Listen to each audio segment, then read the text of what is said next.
In this article, I argue for a distinct novel rights-based account of risk and call the sophisticated high-risk thesis. I argue that there's a distinction between rights infringing risk and oh, I read this already.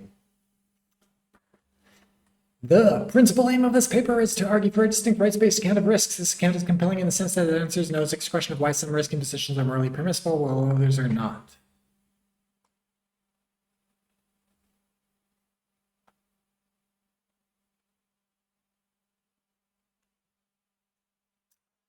To distinguish my account from high-risk thesis, considered and rejected the literature, I'll call my account the sophisticated high-risk thesis. Suggested by Thompson and rejected by. The sophisticated high-risk thesis is distinct and novel because it not only narrows down the scope of rights infringements and violations, asserting we have protant our rights against being exposed to high risks of harm, but it can also suggest three principles that specify the conditions under which a highly risky action can be justified. These three principles are the consent principle star, the prevent disaster principle star, and the reciprocity principle star star. The consent principle star has the strongest justicatory power, and disaster principle star is the second strongest, and whereas the reciprocity principle star star has the weakest justificatory power. These three principles and their applicatory scope will be discussed in detail later in the paper.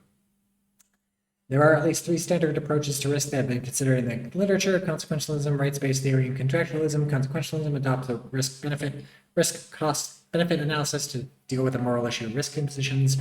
Broadly speaking, a risky action is permissible if and only if it provides the greatest sum of expected utility.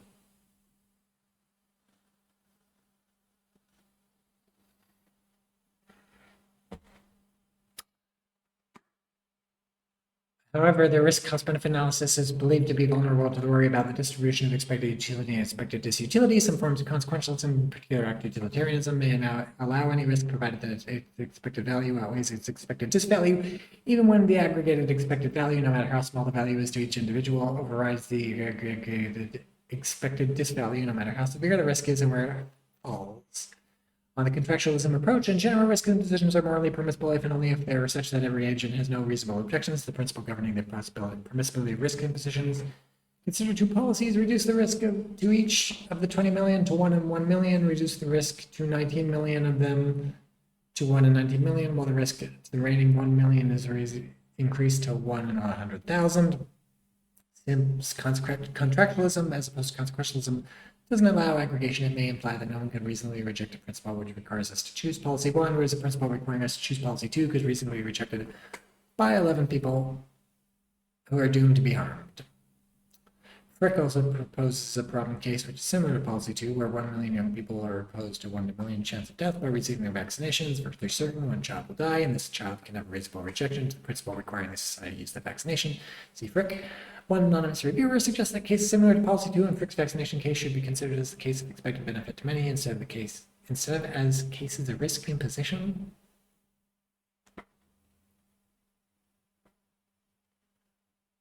What?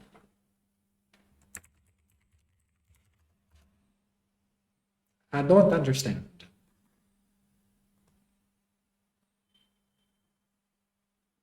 My response is that the concept of risk should be considered as an ex ante concept describing our incomplete knowledge of the state of the world and laws of nature before event P occurs. It is certain that some people will end up harmed from the ex post perspective. From the ex ante perspective, each person in a given population is equally likely to be the unlikely one, provided they belong to the same reference class.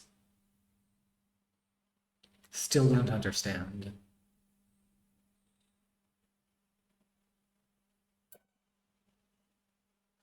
Contractualist approach is often proposed to avoid the problem of unfairness associated with aggregation, where the risks to the minority can be outweighed by the benefits to the many. Kumar argues that contractualism is an effective non-consequentialist framework for assessing the permissibility of risk-imposing activity. Nevertheless, contractualist approach has also been challenged, for it never allows for interpersonal aggregation nor the probability of harm to determine the moral permissibility of risk impositions. As such, it seems to face a problem when explaining our intuition in response to cases that it is permissible for someone to perform activities that run very small risk, although she gains no or very little benefit. What's this, Horton?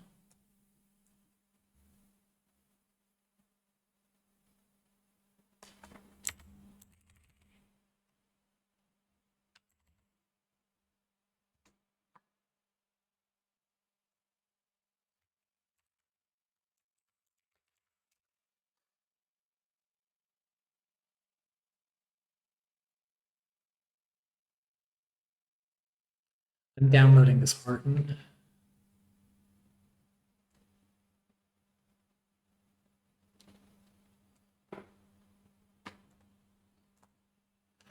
I may actually have it somewhere. I don't know.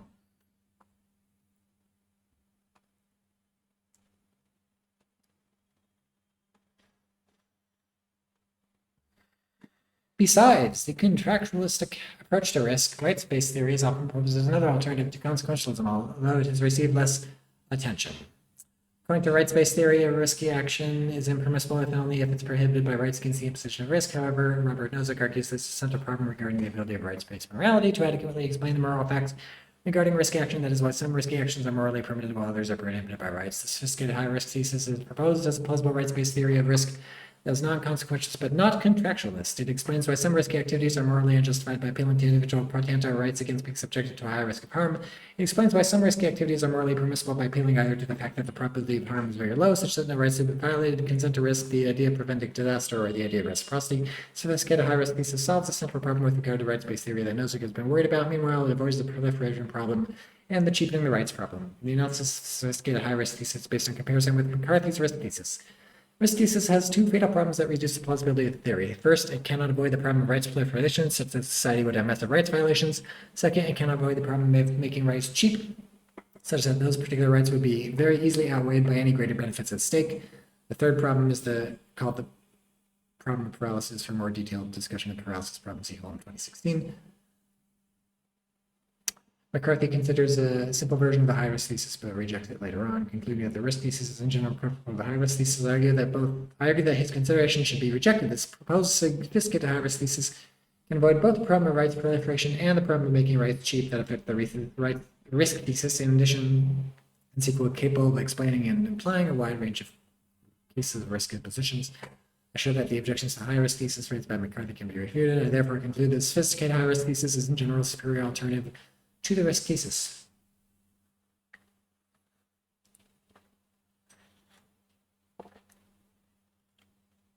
It's raining. It's been raining here a lot. Monsoons.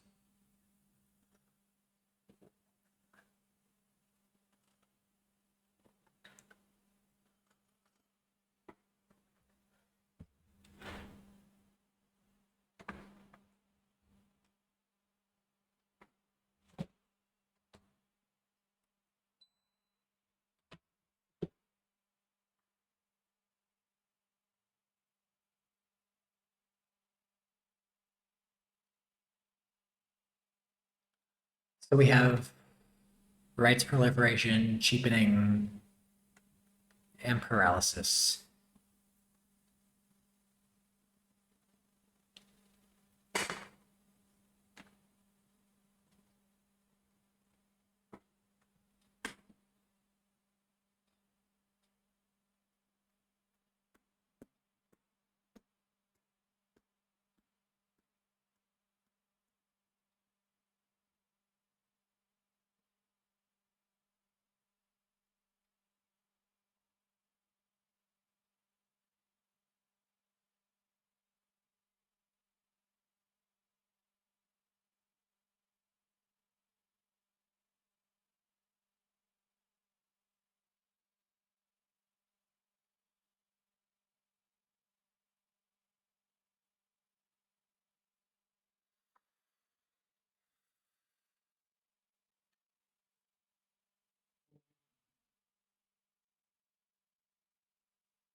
I think we just read the article and put things in as we come across them.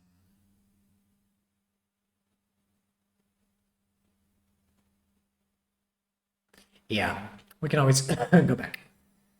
Let's first consider McCarthy's risk thesis. The risk thesis has two claims. Everyone has rights not to be exposed to any risky activities, or risky action is permissible if and only if the overall benefits of the violation of the risk outweigh its overall burdens. R1 is straightforward. It asserts a wide scope of rights violations. Any action that imposes a risk of harm on others infringes a right. Here accepts.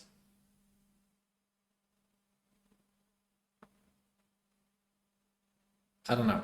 Here accepts the distinction between infringements and violations. That's first introduced by Thompson. The distinction briefly illustrated like this. An action infringes a right. It's opposed to a right, but nevertheless permissible. If an action violates a right, it's opposed to a right and it's wrong. Killing someone for self-defense, for instance, doesn't violate someone's right to life, it merely infringes the right. Let's put that in Hypernomicon. That's a cool distinction. Hello, my child. The cat is at my feet.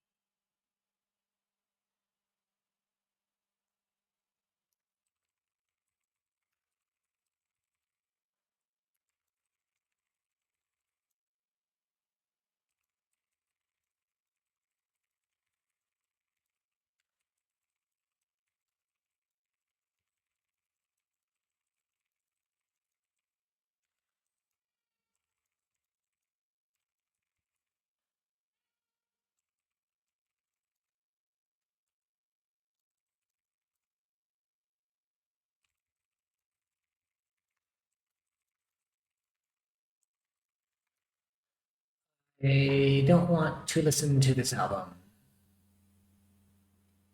Or this one. This one's fine.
R2 may need some explanation. The rights-based account of risk attempts to accommodate the issue of risk impositions in the plausible theory of right. A few philosophers have argued that natural right theory has difficulties in providing an adequate account of the morality of risk imposition.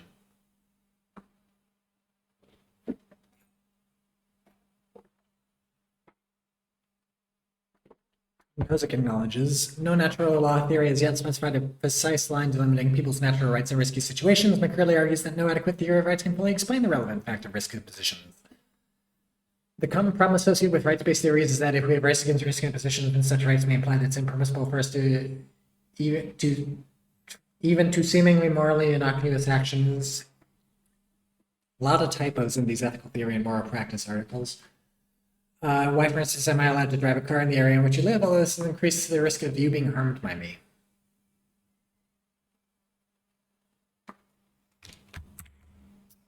This is going in the notes for my driving paper.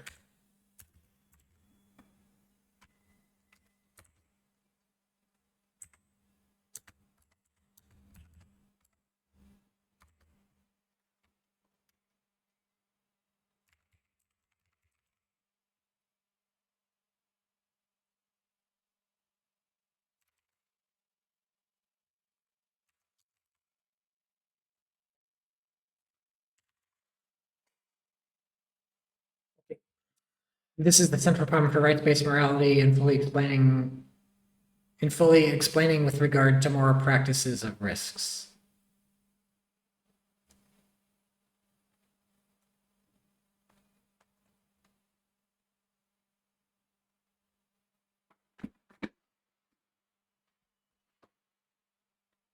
So we saw this earlier.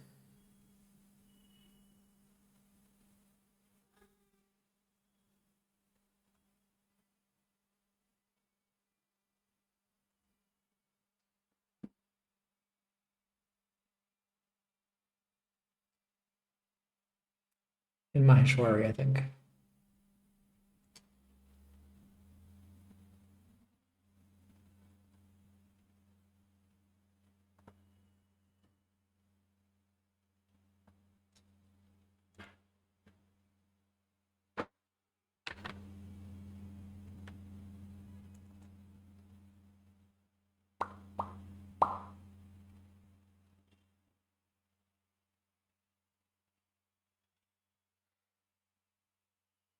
This is the paralysis objection.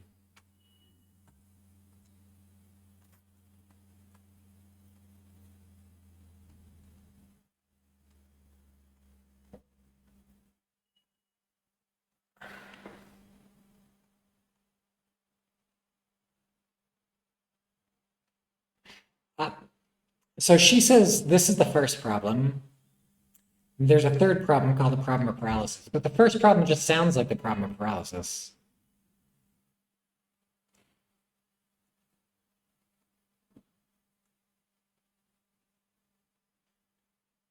This is just a way of describing the paralysis problem such that we assume there's an answer to it.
Does that sound right to you guys? To you folks? There's 12 people in chat. Tell me if you agree. In the risk thesis, the permissibility of risky action lies in the trade-off between the burdens and benefits of the right infringements. If it's permissible to infringe your right against risk imposition to a specific situation, if and only if the infringement would give rise to sufficiently greater benefit that outweighs the burdens, it is permissible to infringe your right against the risk imposition in the specific situation, if and only if the infringement would give rise to sufficiently greater benefit that outweighs the burdens associated with the practice. The trade-off idea is a certain intuitive force in explaining our moral practices with regard to risk. Most of the activities we engage in impose some risk on others or are productive. For example, some may start a business or some may drive a car.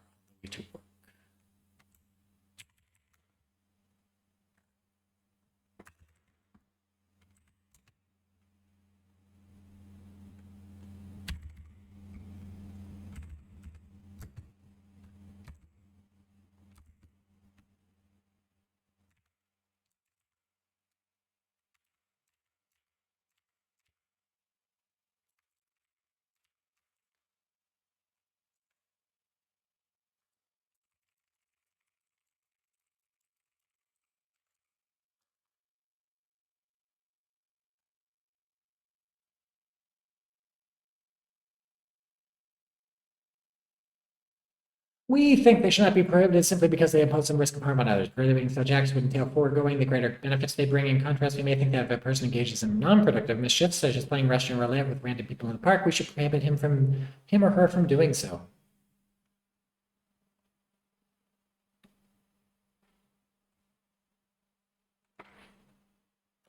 As mentioned above, the risk thesis faces two problems. The first problem is rights proliferation. It implies that any action that creates risks of harm infringes rights, regardless of how slight the risk is and whether or not the risk eventuates. Instruction nearby.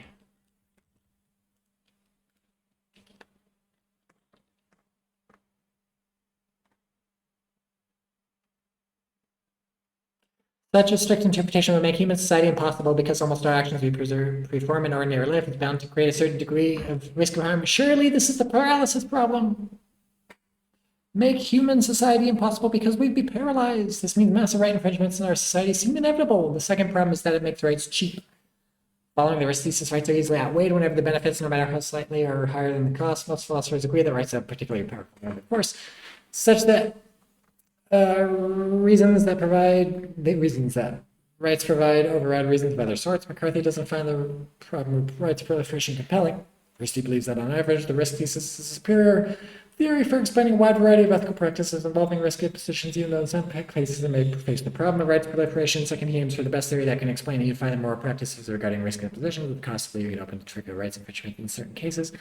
More charitable interpretation of McCarthy's account is full tops and Feinberg's distinction between infringements and violations and contend that only rights violations are impermissible. It's easy to see from the presentation of McCarthy's paper that he accepts it. So we would have massive rights infringements, but much fewer rights violations, which would not morally paralyze. This is the problem of paralysis or social life.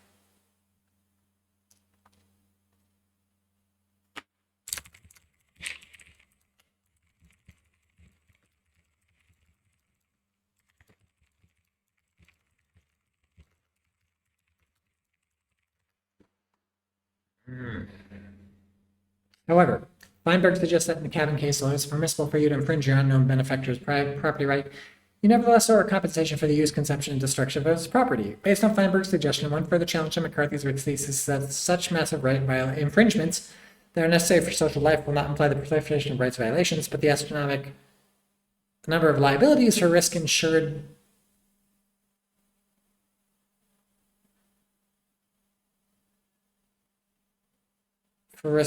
by rights infringements. I think what she's saying is we would have a proliferation of liabilities. That'd be the problem. There might be some way in which McCarthy can dismiss the rights proliferation worry. Nevertheless, the second problem of making rights cheap seems to be more robust. Rights with regard to risk imposition seem to be easily infringed on the one hand. On the other hand, they seem to be easily outweighed.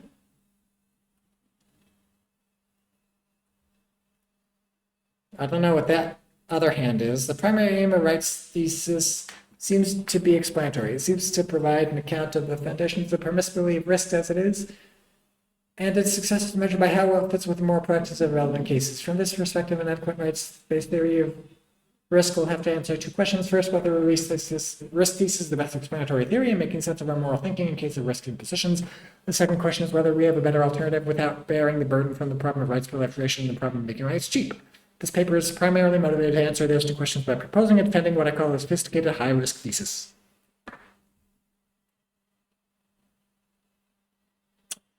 In this section, I answer the previous two questions by offering and defending the sophisticated high-risk thesis as an alternative to McCarthy's risk thesis.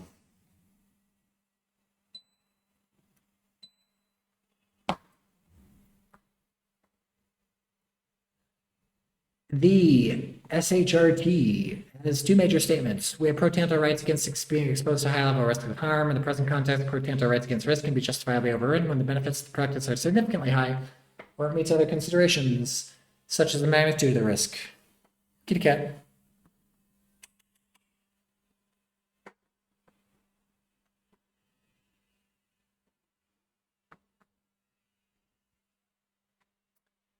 The issue of threshold setting will be considered and addressed in section 5.1. Briefly speaking, vagueness and arbitrariness are inevitably involved in setting the threshold for high risk. Nevertheless, we may appeal to some conventional method in risk analysis to determine the magnitude of the risk, such as quantitative risk rating. The permissibility of highly risky actions are governed by the consent principle star, the prevent disaster principle star, and the reciprocity principle star. Next, I will explain these two statements in detail and set out the difference between the risk thesis and the sophisticated high risk thesis.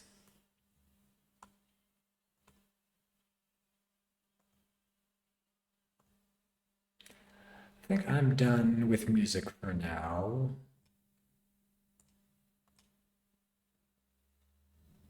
What happens if I close? Cool. No more music.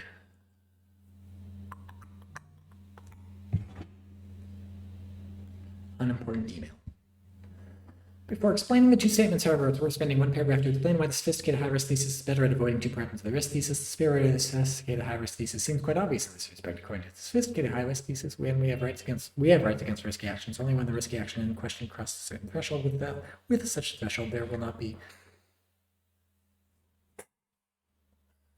The cat's fucking going to town on the placemat. Okay, you do you. According to the sophisticated high-risk thesis, we have rights against risky actions only when the risky actions in question crosses the threshold. With such threshold, there would not be a large number of cases of right infringement, so it avoids the problem of rights proliferation. Second, the sophisticated high-risk thesis presents strong constraints on imposing risk of harm and infringement of rights is permitted only when people who face the risk consent to that risk, where the infringement is expected to prevent disaster, or the risk is not very high reciprocal risk. Note that there's a slight difference between the consent principle and the other two. If risky action with consent, it does not infringe any right, thus it is permissible.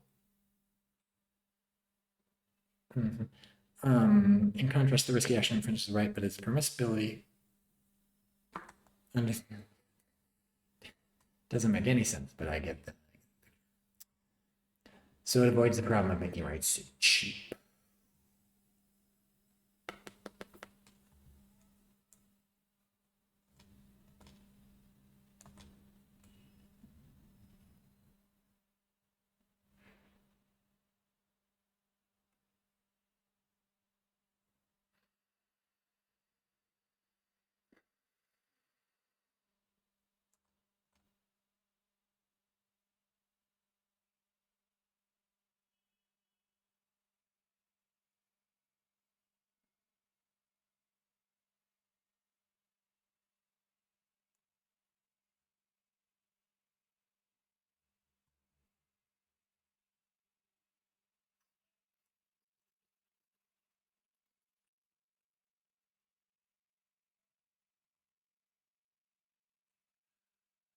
I think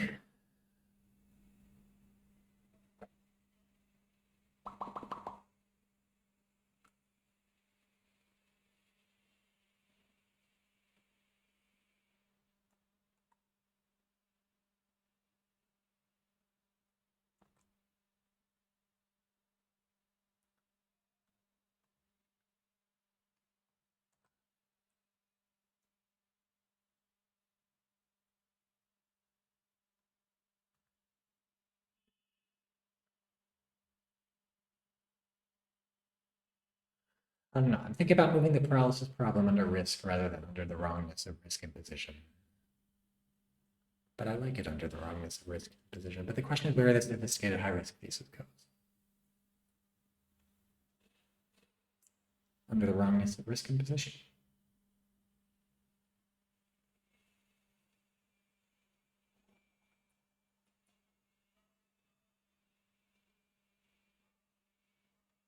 Yeah, because it's a thesis about the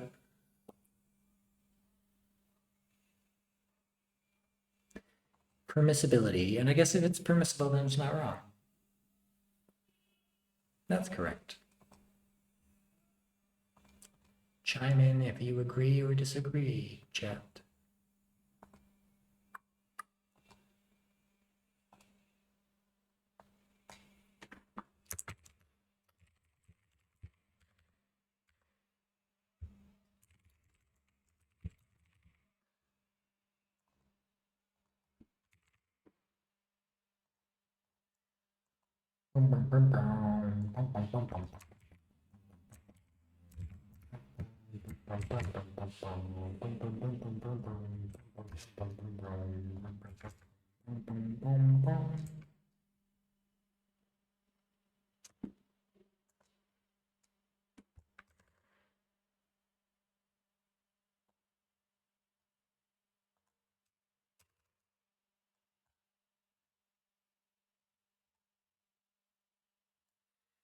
Okay. Absolute rights have been the central part of the theory since the beginning. Some absolutists would admit that rights are pro tanto, but insist that other rights are absolute. Gorth, for instance, has claimed that although the right not to be killed may permissibly be infringed, there are some absolute rights, such as an act would constitute unspeakable evil, such as the right of an innocent mother not to be tortured to death by her son. But Gorth's argument has been found unsatisfactory. What's this?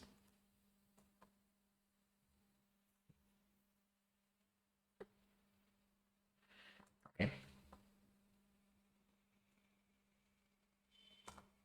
More familiar and influential view of rights is that rights in general are not absolute, and if said, they can sometimes be permissibly interfered with. Leaving the debate between absolutist and anti-absolutist side, it seems quite implausible to argue that there is an absolute right not to be subjected to any risk to which one is not consented. There are two rationales for inducing pro tanto rights against the high risk of impositions. First, the distinction between high and low risk can be well explain our moral judgments of the permissibility of risky actions in key cases. Some high-level risky actions themselves infringe on rights, even if the risk may not habituate. This is a line above which the risk is so high. The actions creating such a level of risk of harm is infringement of another person. For example, the person who is exposed to a high level of ionizing radiation is at high risk of harm. The estimated risk of fatal cancer is 5 out of 100 when exposed to a dose of 100, whatever MSV is. If the normal incidence of fatal cancer is 25%, then 1,000 doses of MSV of ionizing radiation would increase it to 30%.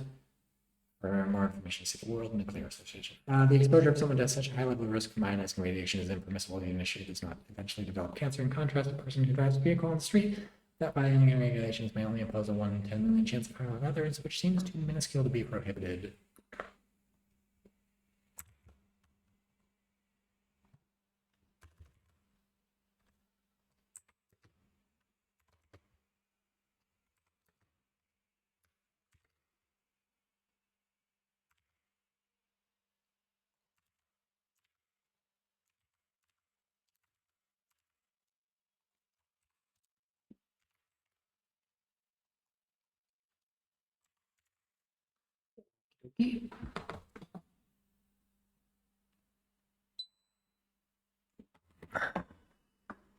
There's another rationale for the enforcement of rights against high risk impositions. I thought there were two rationales. This is the first one. We're going to get explained down here. But I think, okay, I'll keep reading. Let's consider Nozick's argument for fear and prohibition. Nozick accords people's particular rights that justify the prohibition of certain actions that place excessive limitations on others' liberty. In its minimal state, people have the right to be free from fear. To protect those rights, it is justifiable to enforce rights to prohibit actions that frighten people. If a risky action presents too low a probability of harm to any given person to cause them worry or fear, then it's hard to justify the prohibition of such action by a right.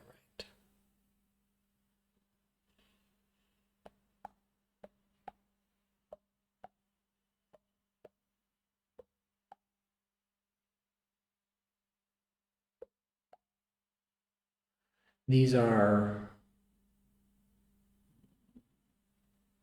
I think, the arguments we're getting for this pro tanto stuff.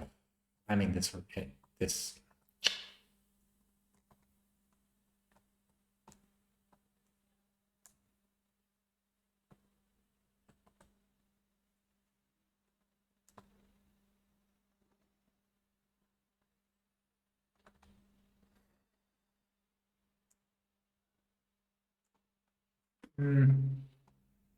This is why the high risk stuff is outlawed and the low risk stuff is not.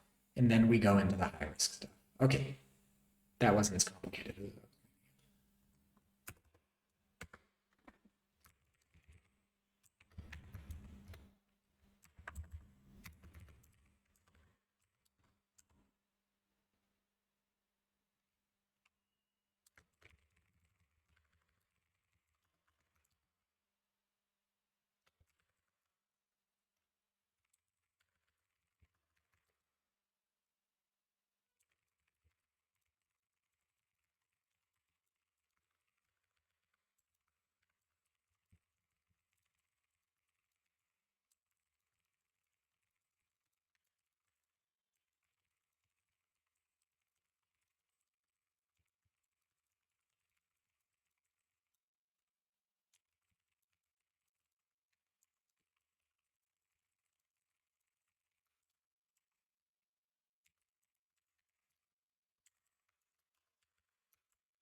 Okay.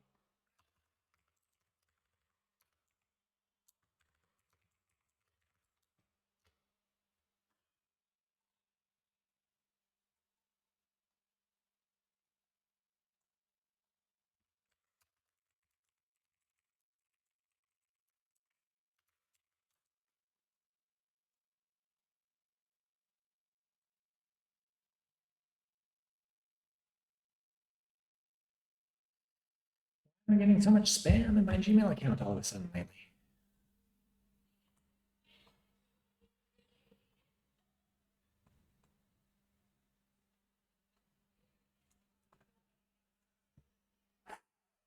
One thought is that if everyone who faces a risk of harm consents to that risk, it makes the moral problem of risk impositions disappear. Let's first formulate the consent principle as follows. If someone who faces a high risk of harm consents to that risk, then it's impermissible to impose that risk. That it is permissible to impose that high risk of harm on that person. But the consent principle can be challenged in two ways. It's been argued that in general it's practically unfeasible to follow such a principle. There's difficulty as to how to determine the magnitude of the risk, which is owing to the difficulty concerning how to understand probability. If we understand probability in terms of objective frequency of the occurrence of the event itself, we need to face the problem of the reference class for details on this point, see blah, blah, blah.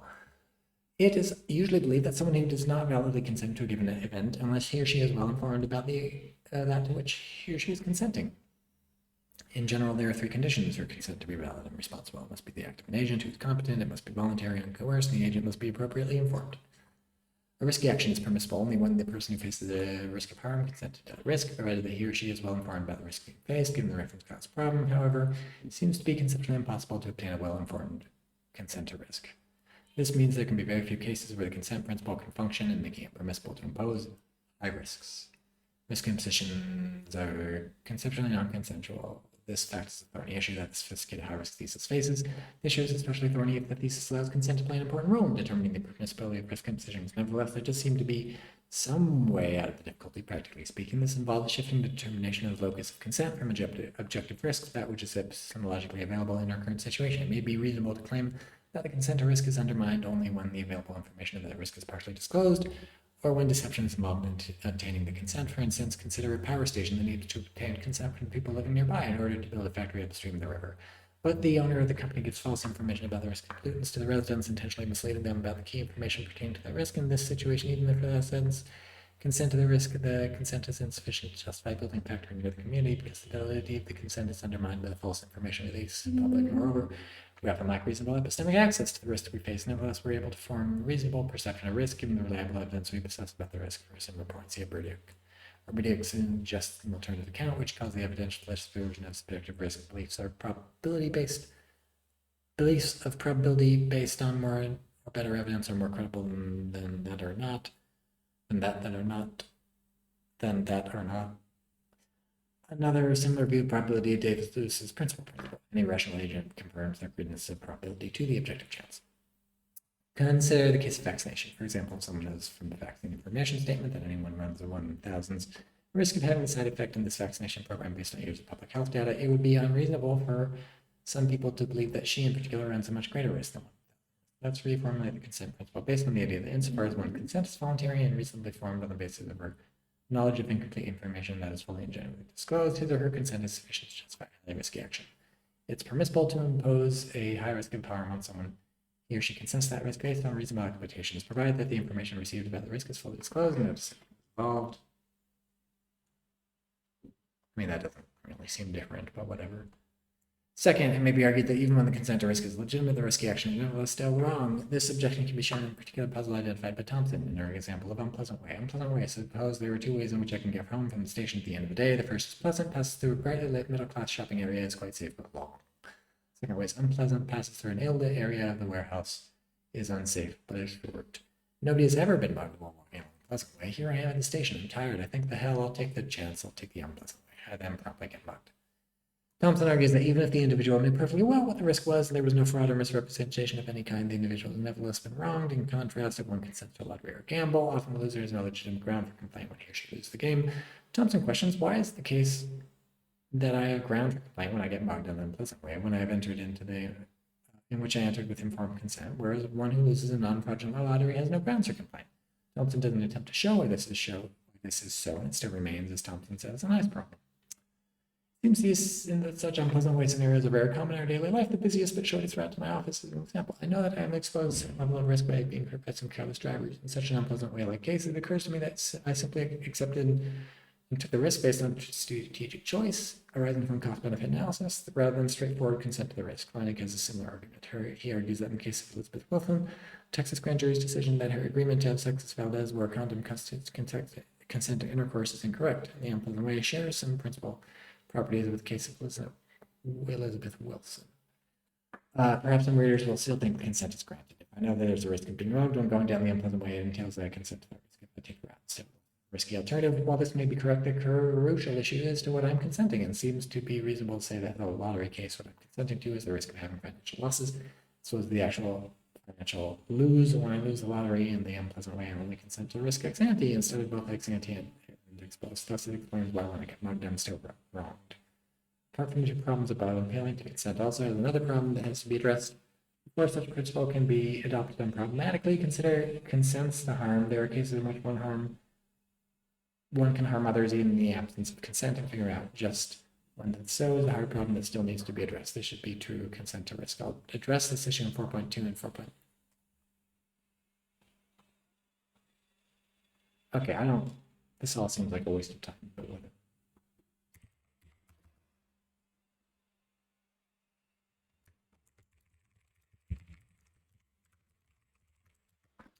We should get the page numbers in here.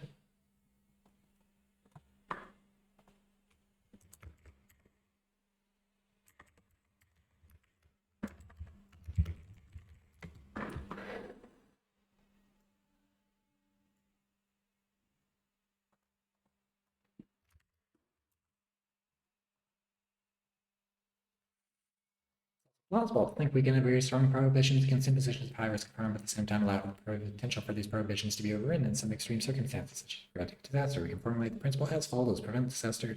Principle star. Where did the star come from? Oh, I am about to find out. It's permissible for someone to impose a high risk of harm, and doing so if others can prevent disaster. To distinguish my principle from the prevent disaster principle proposed by Hooker in Ideal Code Real World, I call my principle the prevent disaster principle star. Hooker's prevent disaster principle is used to justify some intentional killing in very rare cases.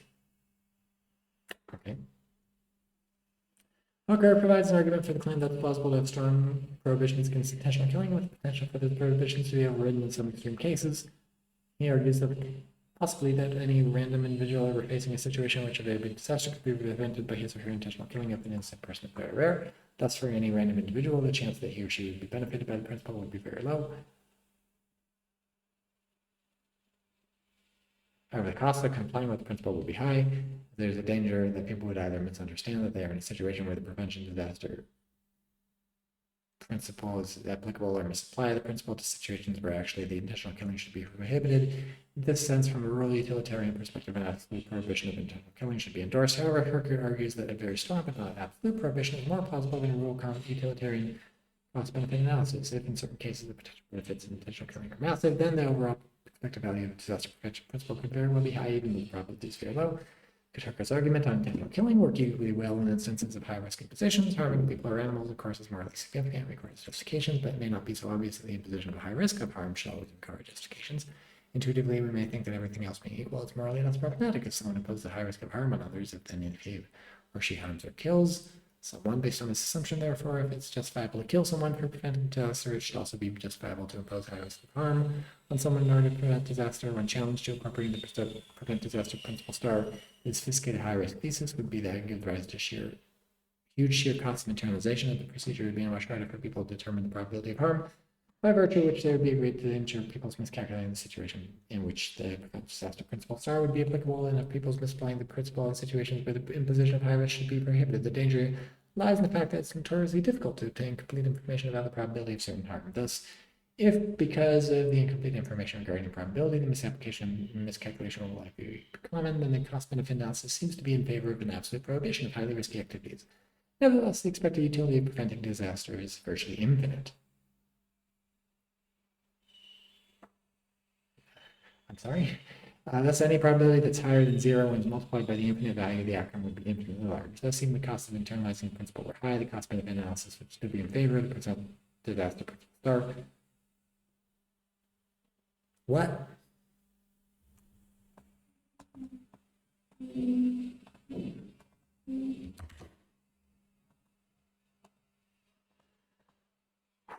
Another challenge to incorporating the prevent disaster principle to sophisticated high-risk cases that the principle may be too stringent in case of imposing of a high risk of harm. Imposing a high risk of harm on others without causing any substantial harm, morally problematic.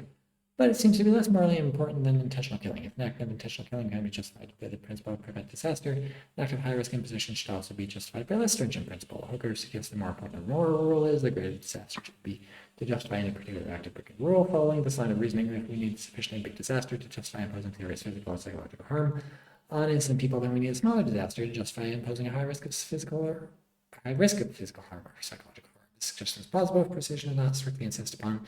Potential problem with this suggestion is that it's hard to determine what counts as disaster, what disaster is big, and what's small. However, it might be matter of fact, then moral theory cannot fully resolve the problem of moral uncertainty, as Hooker says. Indeed, perhaps we distrust any moral theory that is precise about just how bad consequences be in order to justify normally abhorrent acts necessary to present those consequences. Okay, whatever.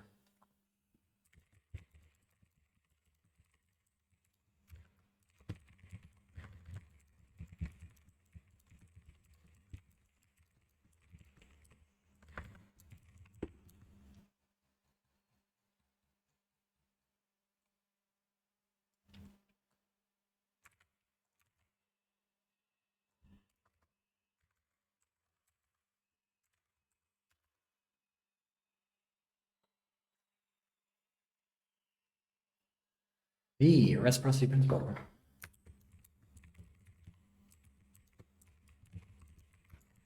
Star.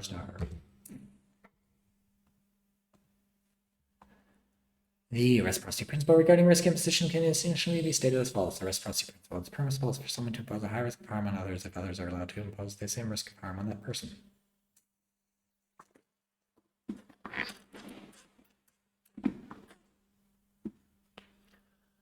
Reciprocity principle seems to explain the ethics of practicalities of some cases involving risk imposition, such as driving your roads and playing on sports games.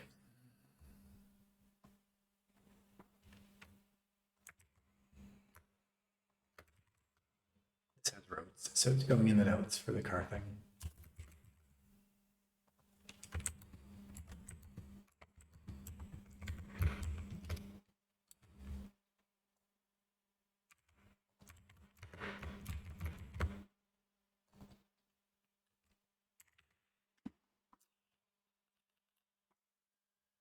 But the initial formulation could be challenged in two ways. First, measurement of reciprocity in principle, in practice being determinable. George Fletcher claims that reciprocity principle should be measured against community risk takers. Fletcher proposes the theory of non-reciprocity for liability. The theory, roughly speaking, claims that a person's liability depends on whether he or she imposes non-reciprocal risk of harm on others. However, careful reflection of this definition of reciprocity would find that mutual participation in adherence to a community of risk takers does not guarantee that risk involved will always be reciprocal. Consider the following. Unison and duplex. Alice and Tom are living in the same building but in separate studios. Every morning, Alice and Tom turn on their gas stove to make breakfast. There are only two brands of gas stoves available on local market. On average, Unison impose a higher risk of explosion on people, has the potential to cause more harm than duplex. Unison and Tom chose duplex. Both Alice and Tom meet a reasonable standard of care in their kitchen and everyday activities. Nevertheless, Alice imposes another reciprocal risk of Tom because of her decision to use a more dangerous gas stove. One response to this challenge can be that reciprocity only requires a rough equivalence of risk imposition instead of a precise equivalence. It's possible that reciprocity should allow for certain negligible differences, but this response doesn't solve the problem of indeterminacy of the concept of reciprocity. Still remains a significant possibility that in some communities of risk takers, the risk distribution is significantly unequal, so it's hard to assume that people in the community are reciprocal risk takers. In the community of car drivers, driving does not create a service.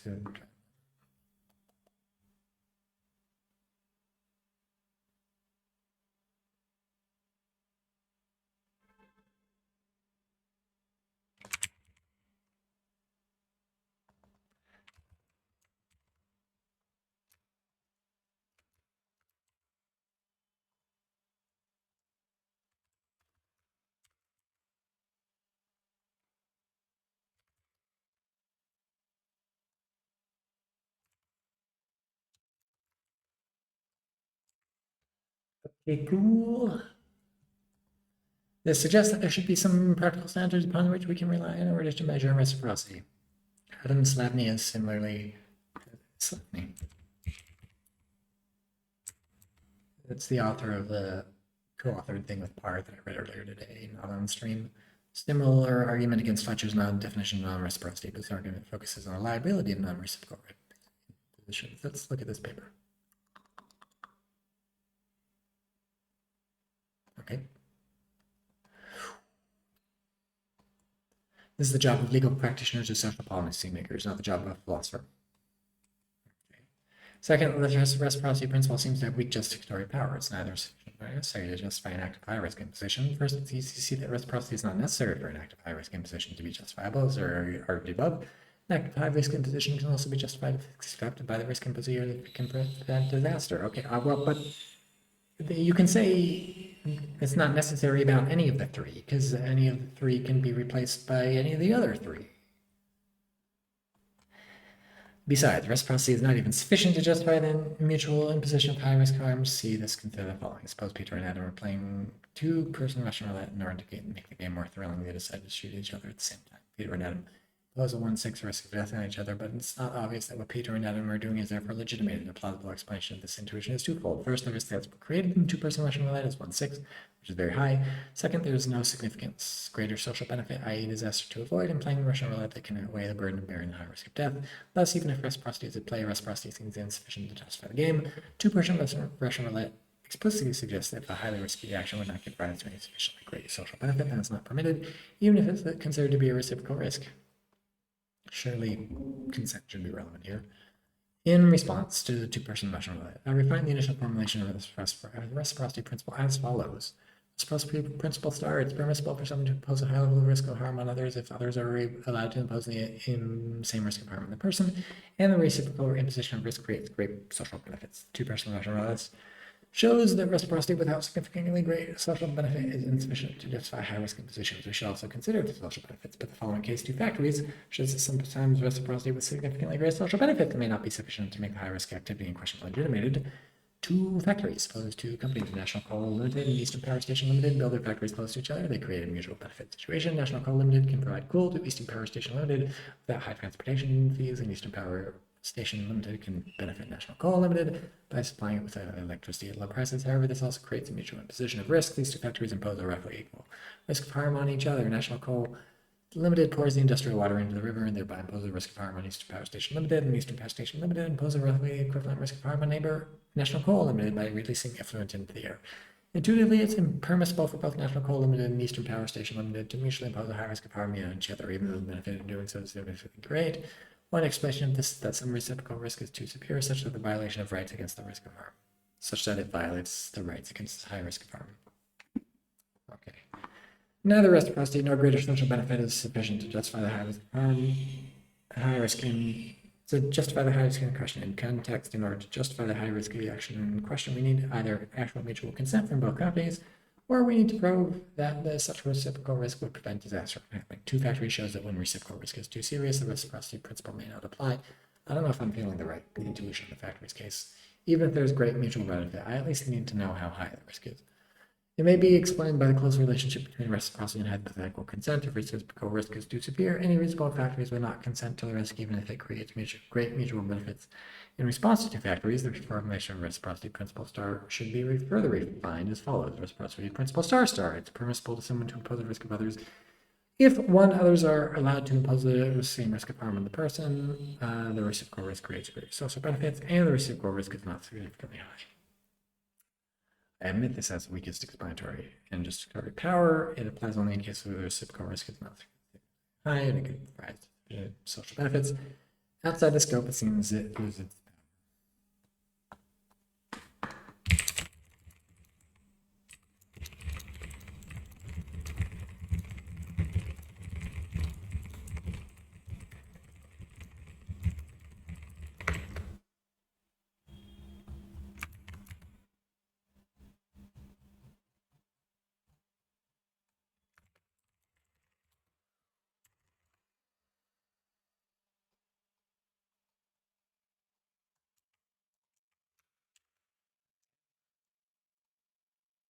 objections. Okay, here we are. The main reason why it's generally rejected is that it's considerably vulnerable to three objections: the problem of vagueness and arbitrariness of line drawing, the failure to accommodate the agent's intentions and the theory of right, and the problem of aggregation. These three challenges can be overcome not only by the sophisticated high-risk thesis, but also by the simple version of the high-risk thesis, which has been rejected in the literature. Interesting. Objection 1. The line drawing problem. The first reason to reject the high-risk problem thesis is the line drawing problem. It's a general problem with any line drawing theory that the threshold for high and low risk is both vague and arbitrary. No worries that there's no principled way in which to get the traditional natural rights can draw the line to fix the probabilities that impose unacceptably great risks on people. Lay risk perceptions unavoidably have certain degrees of vagueness.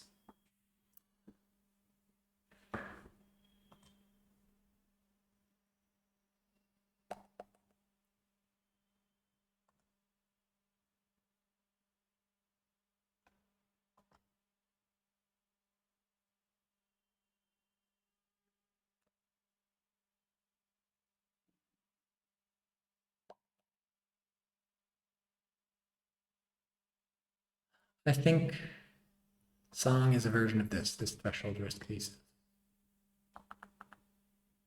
Or is song?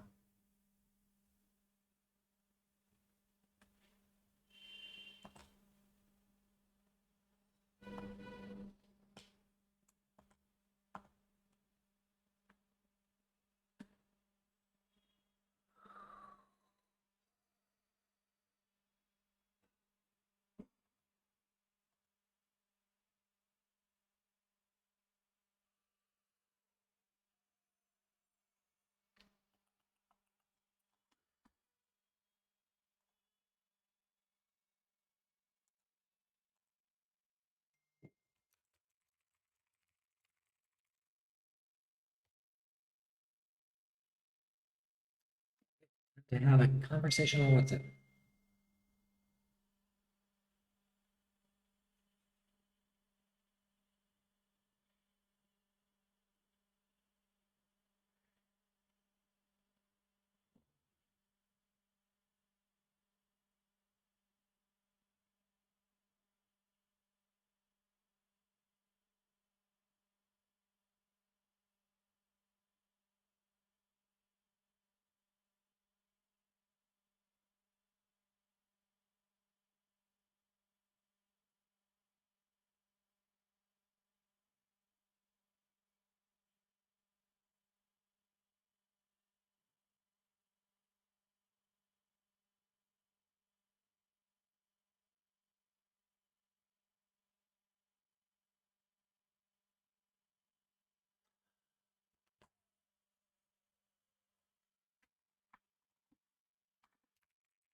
From a practical perspective, determining the threshold for what counts as high risk seems quite impossible, and this practical problem seems to undermine the plausibility of the sophisticated high risk thesis. Nevertheless, I do not think this worry is so robust that it's impossible to dismiss it.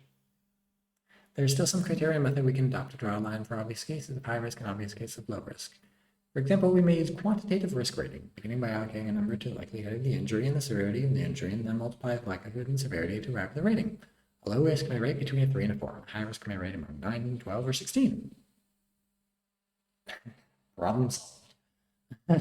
Another way to dismiss this worry is to think that the problem of vagueness and arbitrariness is common to almost all line drawing theories. We may have to accept that in ethics, line drawing is infinitely burdened with vagueness and arbitrariness to different extents when the attracts objections of the line drawing theory is that it makes solving more problems more analytical and quantitative. Ethical problems are on the spectrum. Some cases are clearly morally wrong, some clearly morally permissible, and some are in the middle. And line drawing theory offers clearer guidance to evaluating cases that are not at the extreme of the spectrum.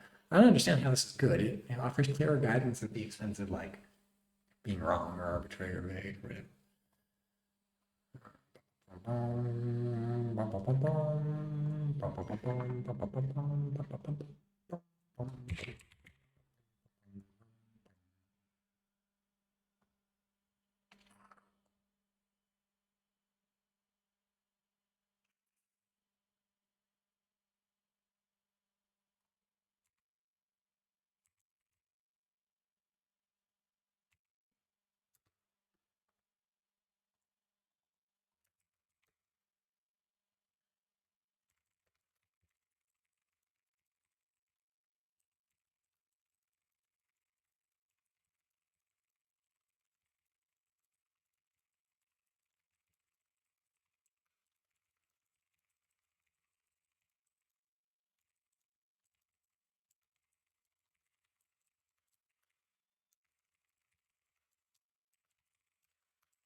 That's not much of a response.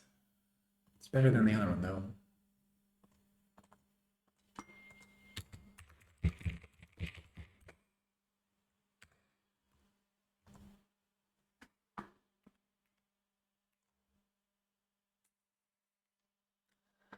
Okay. Problem not solved. Objection 2, agent's intention. The second reason to reject the high-risk thesis is that it's unable to incorporate the agent's intention into the thesis. People may believe that an agent's intention is relevant to the permissibility of the infringement of rights. That is, we should not say that in general one has rights against any imposition of high risk of harm. Rather, we should say that in general one has rights against the intentional imposition of high risk of harm. Is something relevant to rights infringement? And the high risk thesis seems to be problematic, considering the variation of Russian roulette. Can I call it Russian roulette now? Russian roulette M. You're about to play Russian roulette with Tom with a gun that has 1 million chambers and a bullet.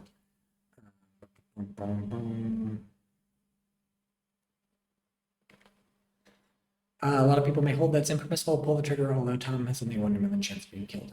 If these were true, wouldn't it have been plausible to claim you're permitted to replay Russian roulette now? Then it would have been. Are we confident in our judgment on Russian? Oh boy. Is she about to bite the bullet? Are we confident of our judgment on Russian roulette M? Is it not biased? Let's consider the following question. What's the difference between Russian roulette M and the case of turning on the gas stove to make coffee? The risks in both cases are utterly trivial. One might argue that the difference lies in the distinction between intending to run a risk and foreseeing a risk. Russian roulette M, you intend the risk, whereas in the gas stove, you only foresee the risk. But the question is whether the distinction between foreseeing a very small risk and intending a very small risk is more significance. This question can be answered in 2 steps. First, is the intention relevant to the permissibility? The doctrine of double effect posits a role for intention and effect in the moral permissibility of actions. It claims that the sometimes permissible to bring about foreseen but unintended side effect of an action, whereas it would normally be impermissible to intend to bring about some harm. Consequentialists normally would reject the doctrine, even some non-consequentialists who accept non-consequential constraints against some actions have denied the moral permissibility of something to do with intentions. The debate is still ongoing, no consensus has been reached. In response to the intention challenge, Holm distinguishes blameworthy from permissibility. In some cases, an agent may be blameworthy for performing an otherwise permissible risk of position to action due to the agent's reasons for acting.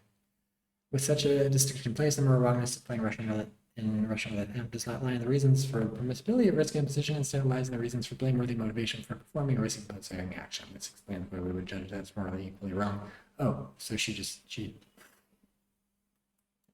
I don't understand why she acted like she was about to bite the bullet up here, because she doesn't, does she? She just takes Holmes' answer. Oh, maybe she's about to bite the bullet. Second, is a very small risk morally significant? Even if the intention is relevant to permissibility, it does not mean the distinction between intending a very small risk and foreseeing a very small risk is morally significant. According to the highest thesis, an action creates true to the risk of harm, doesn't call for any moral justification. If so, with the risk. Ooh.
So first, where's this? What's his name? Holm. What's he call it?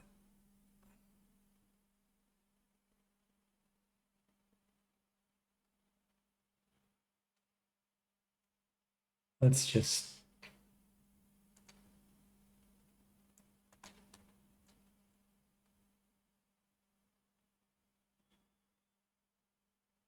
Oh, that's not the right one.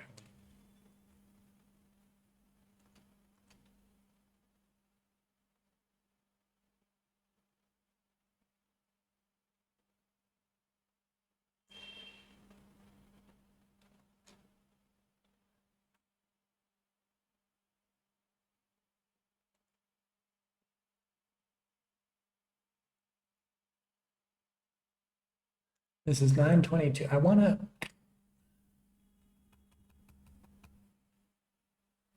I need.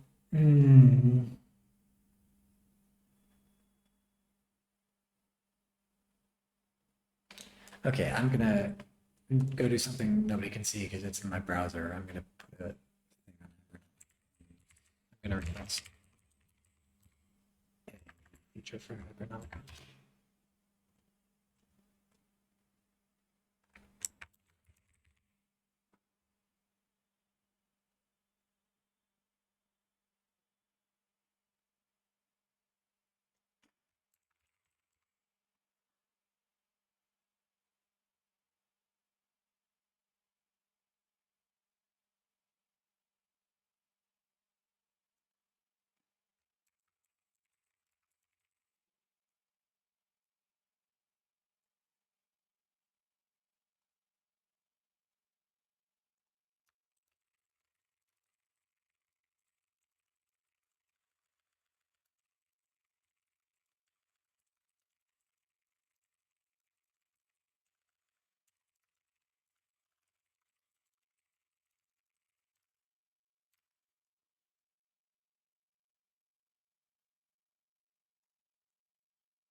I'm not crazy, right?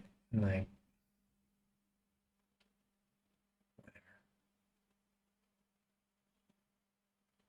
what is, where is this argument? I'm just gonna go through all of these.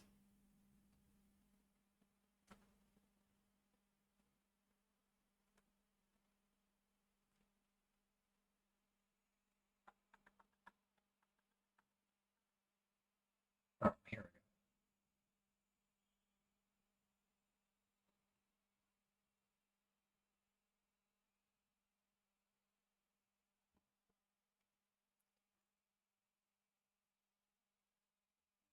Also, so this is also a response to,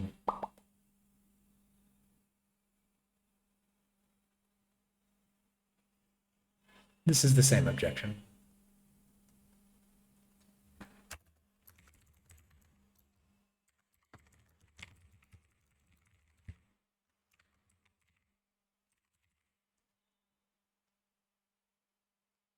Good. So yeah, this is fine already.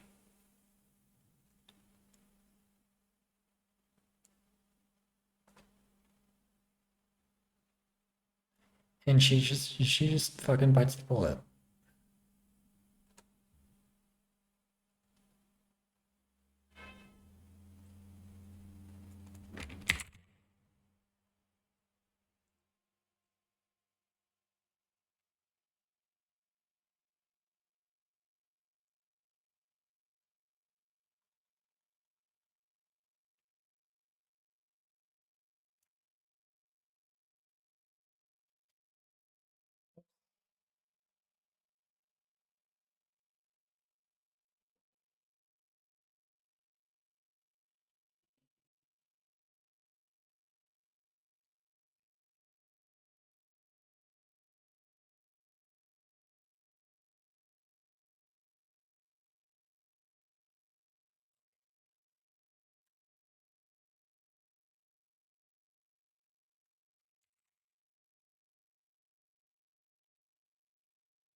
Okay.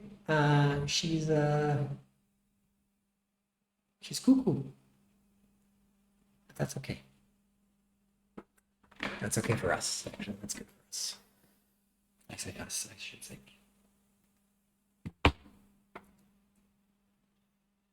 How crazy is it to bite the bullet here?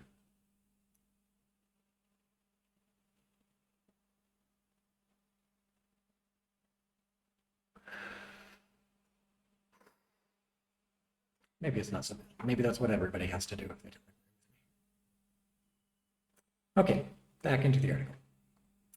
Objection 3, aggregation problem. Third objection to high-risk thesis that we accept that risk can aggregate, and the risk thesis is preferable over the high-risk thesis in explaining cases similar to dumping a chemical. Dumping a chemical, Smith has a noxious chemical he wishes to get rid of. There's a perfectly safe way of disposing of it, but it's very expensive, so he considers two alternatives: dumping it in the nearby pond or pouring it in the river. If he dumps it in the pond, his neighbor Alice will thereby bear 1 in 100,000 risk of death. If he pours in the river, 1,000,000 people will bear 1 in 100,000 risk of death. If we assume that 1 in 100,000 risk of death is high, then Smith's dumping of a chemical in the pond would be an infringement of rights. Thesis is that the chemical in the pond is impermissible, so is his dumping of chemical in the river, and it would be more morally worse to dump the chemical. The explanation behind this has to do with the aggregation of rights. The right defeats a million somehow aggregate, and the aggregation makes a moral constraint stronger. But if we assume that 1 in 100,000 risk of death is not high, then Smith's dumping of chemical in the pond would not be an infringement of the right, and the high risk thesis is correct. If Smith's dumping of the chemical in the pond is permissible, so is dumping of the chemical in the river, as there would be no infringement of the rights to be aggregated. But this seems to be counterintuitive. You may think there are some moral differences between the two cases. It might be permissible to dump the chemical in the pond, given their significant greater benefit to the state, but it's impermissible to dump the chemical in the river, given the same amount of benefit. What? What? I'm sorry, what? Hartford shares the same intuition. What are we talking about? Oh, maybe this is just aggregation?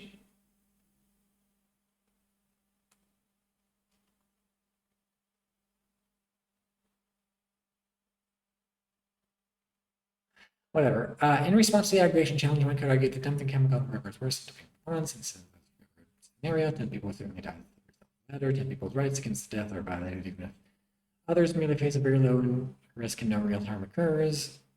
And this is ex post aggregation of rights. Holm argues that ex post aggregation doesn't engage the problem. The problem concerns how sophisticated high-risk thesis can possibly explain the dumping chemical case by appealing to the infringement of rights against risk impositions, i.e. ex ante, not rights against harm in the positions, i.e. ex post. There's a large literature on the aggregation of right from contractual prose.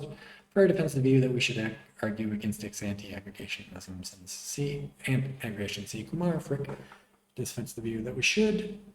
See, it's interesting.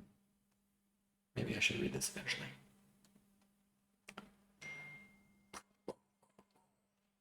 Holm is right in the sense that the sophisticated high-risk thesis has to admit there is no infringement of rights against risk imposition of dumping a chemical in the river. However, the sophisticated high-risk thesis can simply limit the application scope to situations in which only individual rights against risk are involved, and except that whenever collective rights are involved, the solution would appeal to some kinds of consequentialism. There is no right against risk that have been violated if a 100,000 risk of death is not high, and therefore no aggregation of rights against risk occur in the case dumping chemical on a million, but still impermissible to dump the chemical in the river due to the much greater expected harm resulting from the river case. Oi.